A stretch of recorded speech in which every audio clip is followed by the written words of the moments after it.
খাদ্য ভূমি মন্ত্রণালয়ের দায়িত্বে নিয়োজিত মাননীয় উপদেষ্টা আলী ইমাম মজুমদার বলেন, দেশ খাদ্য উৎপাদনে এখন স্বয়ংসম্পূর্ণ। অন্তর্বর্তীকালীন সরকার ক্ষমতায় আসার আগে খাদ্যের স্বয়ংসম্পূর্ণ নিয়ে কিছুটা ঘাটতি ছিল।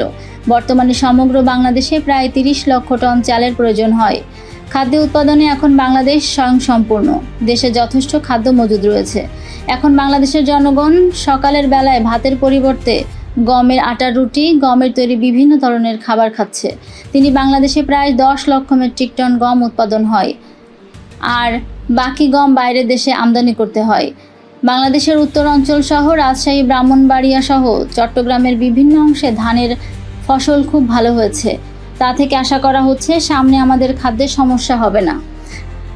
আমাদের অন্তর্বর্তীকালীন সরকার খাদ্য সংরক্ষণ করার জন্য ব্যাপক ব্যবস্থা গ্রহণ করেছে। আমাদের খাদ্য সংগ্রহ অভিযান শুরু হয়েছে। রাজশাহী উত্তর অঞ্চল সহ বাংলাদেশের অধিকাংশ জায়গায় খাদ্য সংগ্রহ যথেষ্ট পরিমাণ সম্পন্ন হয়েছে এবং এখনও খাদ্য সংগ্রহ অভিযান চলছে। ইনশাআল্লাহ আমরা পর্যাপ্ত খাদ্য সংগ্রহ করতে সক্ষম হব।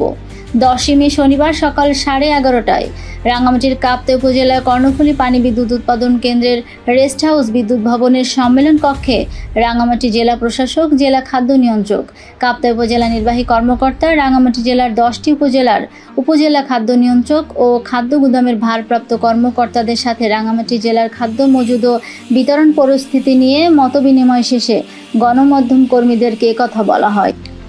রাঙ্গামাটি জেলা প্রশাসক মোহাম্মদ হাবিবুল্লাহ এর সভাপতিত্বে এ সময় কাপ্তাই উপজেলার প্রাক্তন উপজেলা নির্বাহী কর্মকর্তা এবং অবসরপ্রাপ্ত অতিরিক্ত সচিব শফিউল আলম, রাঙ্গামাটি জেলা police super doctor SM. Farhad Hossain, Kaptai উপজেলা নির্বাহী কর্মকর্তা মোহাম্মদ রুহুল আমিন, কাপ্তাই পানি বিদ্যুৎ উৎপাদন কেন্দ্রের ব্যবস্থাপক মাহমুদ হাসান, রাঙ্গামাটি জেলা খাদ্য নিয়ন্ত্রক সুগতি চাকমা, কাপ্তাই থানা অফিসার ইনচার্জ মোহাম্মদ মাসুদ সহ বিভিন্ন কর্মকর্তারা উপস্থিত ছিলেন।